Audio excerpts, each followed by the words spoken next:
हर घर की सच्चाई। जुकाम हुआ, छींकें आई, हल्का बुखार हुआ तो सीधे मेडिकल से क्या लाते हैं? विक्स, चेस्ट ऑन कोल्ड, सीना रेस्ट, कोल्डेक्ट या डी कोल्ड। लेकिन क्या आप जानते हैं कि ये एक दवा नहीं, कई सारी दवाइयों का कॉम्बिनेशन है। आज इस वीडियो में हम लोग जानेंगे कि कोल्ड मेडिसिन में क्या क्या मिला होता है, लोग अनजाने में ओवरडोज कैसे करते हैं और क्यों लीवर, बीपी, हार्ट को चुपचाप नुकसान होता है। हेलो नमस्कार, मैं आशीष आपका स्वागत करता हूं आपके अपने चैनल हेल्थ फ्लक्स में। Cold and flu combination medicine आखिर होती क्या है? कोल्ड मेडिसिन यानी कॉम्बिनेशन ड्रग। अक्सर इनमें ये सभी दवाएं मिली होती है। पैरासीटामोल बुखार और दर्द के लिए, फेनाइलिफ्रिन, स्यूडोएफेड्रिन ये नाक खोलने के लिए, क्लोरफेनारिमीन यानी कि सीपीएम एलर्जी तथा छींक के लिए, कैफीन नींद न आए इसके लिए इस्तेमाल होती है। कभी कभी डेक्स्ट्रोमेथार्फेन खांसी के लिए भी इस्तेमाल की जाती है, यानी कि एक गोली और 4 से 5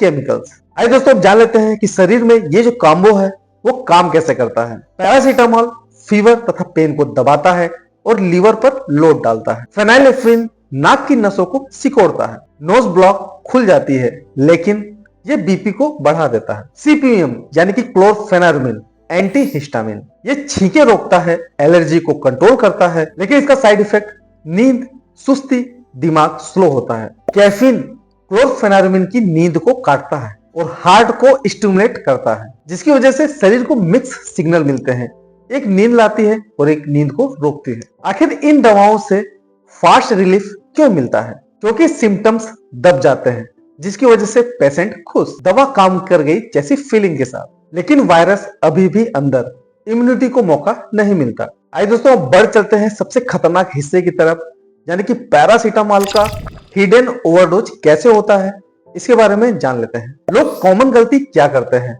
ये कॉम्बिनेशन वाली मेडिसिन यानी कि कोल्ड मेडिसिन तो लेते ही हैं, साथ में पैरासीटामोल 650 mg भी ले लेते हैं। उनको ये नहीं पता चलता कि कोल्ड मेडिसिन में ऑलरेडी पैरासीटामोल मिला है। सिरप का भी इस्तेमाल कर लेते हैं और साथ में टैबलेट भी ले लेते हैं, और ऐसा वो अक्सर दिन में 3 से 4 बार करते हैं। और इसका रिजल्ट, पैरासीटामोल अनजाने में 4000 mg से लेकर 5000 mg दिन में बढ़ जाता है, और फिर धीरे धीरे साइलेंट रूप से लीवर डैमेज शुरू हो जाता है। Alcohol plus cold medicine double poison. दोस्तों अल्कोहल लीवर एंजाइम को बदल देते हैं और पैरासीटामोल लीवर टॉक्सिसिटी को बढ़ा देता है। फेनाइलिफ्रिन हार्ट रेट पर असर डालता है। यानी कि दोस्तों फेस्टिवल, शादी, सर्दी ये सबसे खराब कॉम्बो है। आइए दोस्तों समझ लेते हैं कि ये जो कोल्ड मेडिसिन का साइड इफेक्ट क्या क्या हो सकता है, यानी कि बीपी, हार्ट और ब्रेन पर इसके क्या असर होते हैं। पेशेंट में फेनाइलिफ्रिन बीपी को स्पाइक कर देता है, जिसकी वजह से स्ट्रोक का रिस्क बढ़ जाता है। हार्ट पेशेंट में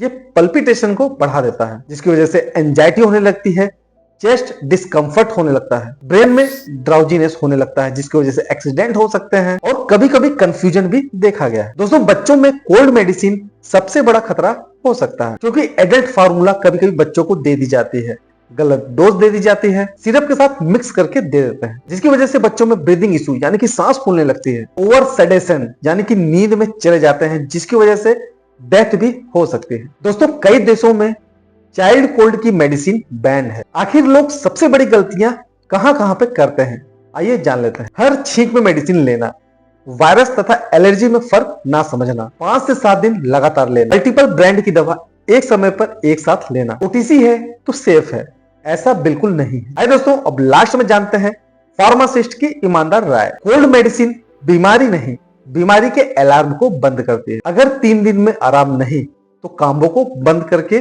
बीमारी के कारण को ढूंढो। आइए दोस्तों अब समझ लेते हैं कोल्ड का सेफ मैनेजमेंट क्या है। ज्यादा से ज्यादा रेस्ट करें, स्टीम लें, सिंगल ड्रग को अप्रोच करें। फीवर में ओनली पैरासीटामोल, एलर्जी में ओनली एंटी हिस्टामिन, और इसके साथ साथ अपने डॉक्टर से कंसल्ट जरूर करें। कम दवा, सही दवा और सही समय। अगर आपने कभी कोल्ड टैबलेट तथा डोलो एक साथ लिया है तो कमेंट में यस लिखें। तो दोस्तों मैं उम्मीद करता हूं कि अगली बार अगर आप कोल्ड मेडिसिन लेने जाएंगे तो उसको अच्छी तरीके से देखेंगे। अगर ये वीडियो आप लोगों के लिए फायदेमंद साबित हुआ हो तो इस वीडियो को ज्यादा से ज्यादा लाइक करें, शेयर करना ना भूलें। इसी प्रकार की स्वास्थ्य संबंधित वीडियो देखने के लिए मेरे चैनल हेल्थ फ्लक्स को सब्सक्राइब करना ना भूलें। मिलते हैं किसी और अन्य वीडियो में, किसी और अन्य टॉपिक पर। तब तक के लिए रहो हेल्दी, जियो हेल्दी। जय हिंद।